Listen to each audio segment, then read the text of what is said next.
자, 이제 이론 좀 보도록 할까요? 111페이지는 잠시 접어두도록 하고요. 자, 우리 요약도 보도록 합시다. 43페이지 보면 거래계약서 나오죠. 일단 거래계약서는 확인 설명서 비교 문제로 꾸준히 나오는데 많이 나와도 두 문제 정도라고 보시면 돼요. 자, 일단 43 보도록 해요. 43페이지. 자, 양갈로 1번에 보시면 개업 공인중개사는 중개 대상물 관하여 중개 완성된 때 일단 중개 완성이 될 때 함께 나가는 것이 거래계약서 확인 설명서 업무 보증서입니다. 이러하게 완성될 때 거래계약서 작성 누가 개공이 그리고 당사자 교부 누가 개공이 당사자에게 몇 년간 보관한다? 5년간. 해서 꼭 기억하셔야 될 게 이 부분이고요. 그리고 이때 작성은 의무적인 건 개공이고 소공도 가능합니다. 하지만 교부와 보관만큼은 개공이 한다. 꼭 기억을 하셔야 돼요. 그리고 보관할 땐 4번이지만 교부할 땐 원본이다. 이것도 기억을 하시고요. 자, 2번은 국토교통부 장관은 개공이 작성하여 거래계약서 표준인 서식을 정하여 그 사용 권장할 수 있다 했는데 꼭 기억할 것이 우리가 앞에 일반 중개의 경우 법정 서식이면서 권장, 정속 중개와 확인 설명서는 법정 서식이면서 의무, 그리고 거래계약서는 순수 권장 서식이다. 꼭 기억하셔야 돼요. 3번, 이때 우리가 기억할 것이 개공과 다소공입니다. 중개법인이 나오면 대표자, 분사무소 나오면 책임자. 따라서 개공과 당의 중개 행위를 한 소공, 대표자와 당소공, 책임자와 당소공.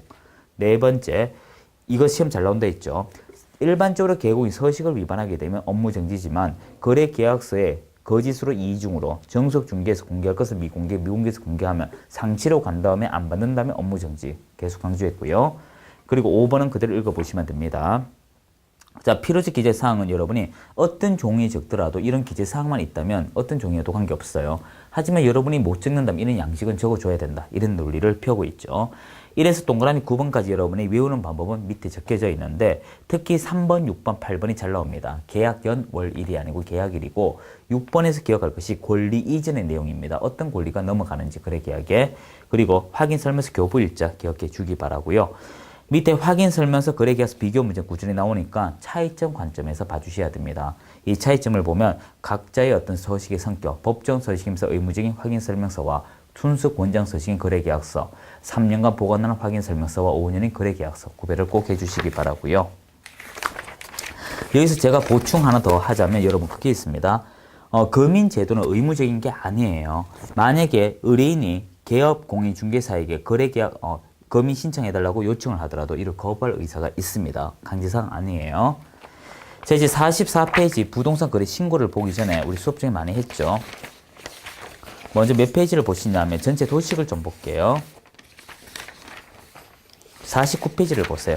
저는 책이 아니어가지고 이렇게 보는데 좀 복잡한데 여러분은 그 스프링 링이라도 하나 준비하시기 바랍니다. 이거 뭐 실제 그 학원가에는 이거 거래하는 거지만 여러분한테 그걸 무료로 또 안 받게 제가 해드렸어요. 그 49페이지 보시게 되면 부동산 거래 신고 절차도라고 나오지 않습니까? 그 위에 이런 말이 있죠. 공인중개사법 개정으로 법률 삭제되었습니다. 하고 안 하고 여러분 선택이지만 작년도에 한 문제가 실제 나온 건 사실이에요.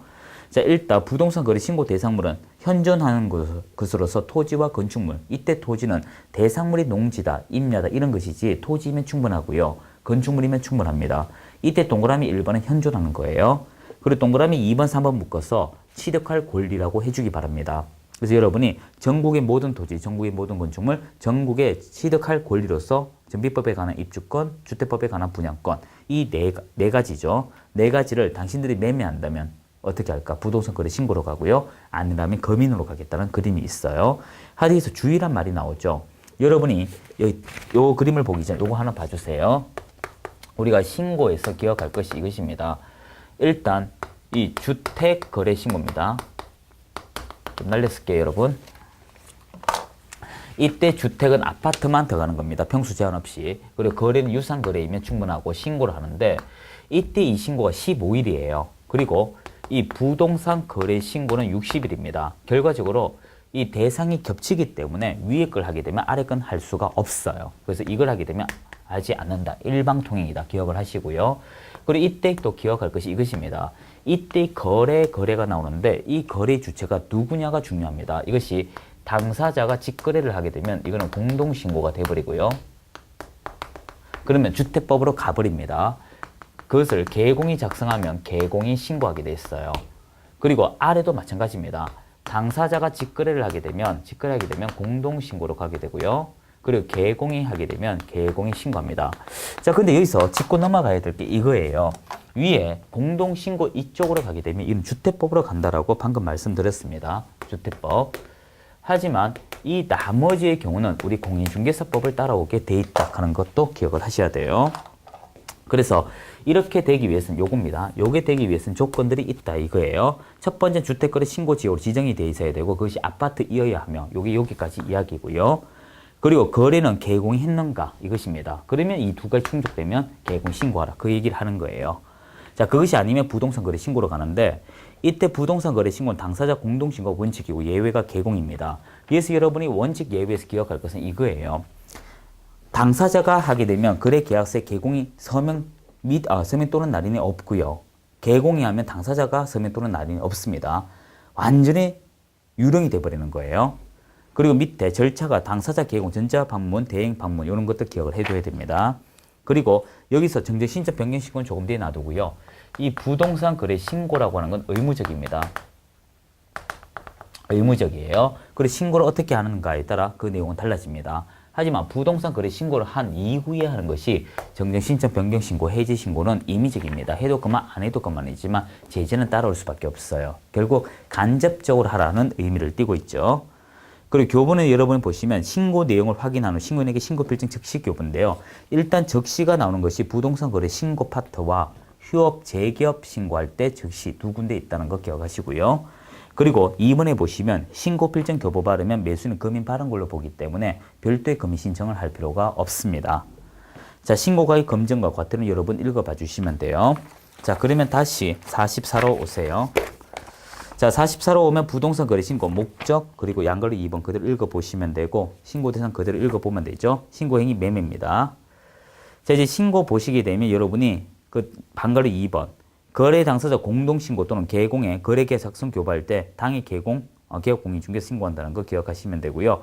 별도 제도라고 하는 건 뭐냐 하면 타 부동산 제도와 겹쳐지면 어떻게 할 것이냐라는 것인데 1번 보시면 토지거래 허가 계약 유형이 매매라도 부동산 거래 신고한다는 것은 일단 부동산 거래 신고도 하면서 토지거래 허가도 같이 받는다. 각각. 그리고 2번 주택거래 신고나 부동산 거래 신고하면 외국인 토지법에 매매에 따른 신고는 하지 않습니다. 또한 주택거래 신고 받아도 부동산 거래 신고 안 한다. 이렇게 기억을 하셔야 되고요. 그리고 6번에 보시면 60일 이내 계약 체결 60일입니다. 잔금 아니고요. 그리고 신고사항은 여러분이 누가 하는가에 따라 달라집니다. 인계부 실계 중 자입이라고 기억을 하면 되죠. 실계 중 자입은요. 자, 이게 무슨 뜻이냐 하면 인계부 실계까지는 모두가 옵니다. 오지만 중개업자가 즉 개업공인중개사가 이 서류를 작성하게 되면 중이 들어가고요. 그리고 주택거래 신고로서 6억 초과일 때 자입이 들어간다. 해서 여러분이 기억할 것은 바로 45페이지죠. 45페이지에서 반걸로 8번 개공이 개입이 되면 중이 들어가고요. 9번, 10번은 자금, 이 주택거래 신고를 실거래가 6억 초과일 때 한다. 6억 이상 아닙니다. 6억 이상은 양도소득세 할 때 나오는 거죠. 그리고 양걸로 8번은 당신의 돈이 자금 출처가 어떻게 되냐 증명서를 제시하라 그런 거고요. 자, 큰 2번은 여러분 한번 읽어보시면 됩니다. 어려운 얘기 없었죠. 자, 이제 46페이지 보시게 되면 여러분이 그 신고 내용 조사와 금인 의제 중심으로 보시면 되고요. 정정 신청과 변경 신고를 좀 구별을 하셔야 돼요. 무슨 말이냐면 이것입니다. 변경 신고의 경우는요. 그리고 정정 신고의 경우 위에 정정부터 합시다. 좀 적을 게 있으니까. 정정은 두 가지입니다. 뭐냐면 주택거래신고와 부동산거래신고 두 가지가 돼요. 주택거래신고, 부동산거래신고. 하지만 변경신고는 부동산거래신고밖에 나오지 않습니다. 그래서 여러분이 짚고 넘어가야 될 것이 이 잔금. 주택거래신고에서 잔금이 바뀌면 정정신청으로 가요. 하지만 부동산거래신고 잔금이 바뀌면 변경신고로 간다는 거 기억하셔야 됩니다. 요거는 꼭 짚고 가야 되고요. 자, 정정신청 요거 다시 보세요. 어떻게 외우냐면 반갈로 2번에 동그라미 5번부터 가요. 그래서 어떻게 했냐면 그 개업공인중개사 사무소 소재지 있죠. 소개지. 그리고 5번, 4번 거꾸로 읽을 것입니다. 계약 대상 면적, 3번의 소재지 지목 토지 면적 대지권 비율, 2번의 건축물의 종류, 1번 매수인, 매도인의 주소죠. 그래서 어떻게 외우냐면 그 개업공인중개사의 중 동그라미 해봐요. 계약 대상 면적에 4번의 개, 그리고 3번의 소재지의 소, 중개소 이렇게 되죠. 2번에 건축물 세 글자 동그라미 해봐요. 중개소 건축물 그리고 1번에 매수인 매도인의 매매 동그라미 해보세요. 그럼 어떻게 되냐? 5번, 4번, 3번, 2번, 1번 이렇게 됩니다. 뒤집어 읽으면. 그래서 중개소 건축물 매매라면 안 잊어버려져요. 외울 수 있어요, 여러분. 46 변경 신고는 그걸 포함하여 여러분이 47페이지 한번 꼭 읽어봐 주셔야 되고요. 특히 그 47 위에 보면 동그라미 5, 6, 7, 8은 봐둬야 됩니다. 자, 이제 해지 신고는 사라지는 것으로 헤어지는 것이니까 이유가 수천 수백 가지가 되겠죠. 자, 신고 가격 검증은 여러분이 국토교통부 장관이 만들었다 기억하셔야 되고요. 양갈로 2번 등록 관청이 적정성 검증하고요. 올바르다라고 하면 관할 세무관서장이 통보한다는 기억. 그리고 금지행위 나오죠. 누구든지 여기서 잘못하면 제재를 받습니다. 한데 여기서 여러분 짚고 넘어가야 될 것이 작년도까지는 이 부동산 거래 신고가 신고관청이라고 했지만 올해부터 등록관청이라고 해주셔야 돼요. 이때 등록관청이 밑에 47 양거로 1번 이 거래증표, 즉 당신의 돈이 어디서 났는가 증빙자로 제출하라고 합니다. 이걸 못하면 3천만 원 이하 과태료고요. 잘 모르면 500입니다. 500. 그리고 48페이지 보면 여러분이 거짓 신고가 나오는데 이때 대상물이 무엇인가를 좀 따져줘야 돼요. 부동산 거래 신고와 주택 거래 신고에서 토지와 건축물, 즉 현존하는 것이면 여러분이 이 취득 관련 세금의 3배고요. 그리고 전비법에 관한 분양권, 전비법에 관한 입주권, 주택법에 관한 분양권, 취득할 권리죠. 그건 5%라는 거 기억을 해줘야 됩니다. 자, 나머지 내용 살펴보시면 되고요. 여러분 50페이지 제가 비교표 넣어둔 거 이거 잘 봐야 돼요. 50페이지 꼴랑 이거 테이블 4개밖에 안 되지만 여기서 시험 3문제 나옵니다. 최소 3문제예요. 많이 나오면 4, 5개씩 나옵니다. 이거 좀 더 보충하자면요. 여러분 여기다 보충 하나 하세요. 법제처 들어간 다음에 법령정보센터 들어가거나 법제처 치면 나와요. 법령정보센터라고 치면 될 겁니다. 여기다 부동산 거래 신고라고 친 다음에 양식을 다운받으셔야 돼요. 양식 다운받으셔야 됩니다. 자, 이제 51페이지 손해배상 이야기죠. 자, 손해배상 여러분 기억할 것은요. 일단 원인과 결과 이야기를 잘 해야 됩니다. 위에 손해배상 의무 보시면 개공의 규칙사유는 크게 2가지예요. 고의 또는 과실인데 모든 과실을 이야기하고 주산치 경과실이죠. 두 번째 타인에게 사무소 제공입니다. 자, 이때 재산사 피해에 대해서만 손해배상하지 나머지 손해배상이 없어요. 그리고 이를 인과관계를 밝혀야 될 것은 의뢰인 입장입니다. 그래서 입증을 책임을 지는데 이때 기간이 필요하죠. 한 날로부터 3년, 그 행위를 한 날로부터 10년. 그렇게 되죠. 자, 그래서 여러분이 그 날을 기준으로 이제 손해배상 책임을 요구할 수가 있고요. 자, 이제 보존 설정을 여러분이 기억할 것은 그 두 번째 그림이에요. 일단 일을 하기 전에 업무 보존 설정을 하되 이때 기억할 것은 개공이라면 다 해야 됩니다. 그래서 특히 특수법인의 경우도 한다는 거 기억을 하시고요. 그리고 변경과 요건 읽어보시면 되고 손해배상 지급은 15일 안에 이루어지는데 그러니까 지급하고 나서 10일 안에 이루어져야 될 것이 있는데 소멸성이라고 하면 돈을 다시 어떻게 채워 넣는 겁니까? 재가입입니까? 재가입이고요. 공탁의 경우 금액이 빠져나기 때문에 이때는 보존해야 됩니다. 그래서 여러분이 손해배상 지급에 있어서 보증보험 공제처럼 이 소멸성 보험 같은 경우는 재가입이고요. 공탁은 채워야 되고요. 그리고 당구 표시 보시면 공탁금 회수 제한 3년간 있다는 거, 의뢰인 보호 차원이라는 거 기억하시고요. 자, 제일 시험에 많이 나오는 게 이 보험과 공제와 공탁의 성격은 적혀놨습니다. 이때 여러분이 대상이 누군가를 기억을 잘해야 돼요. 개인은 1억이고요. 중개법인의 주된 사무소는 2억, 분사무소 1억, 분사무소는 중개법인의 주된 사무소 추가 설정 꼭 기억하셔야 돼요. 그리고 지역단위 농협은 각각 1천 기억해 줘야 됩니다.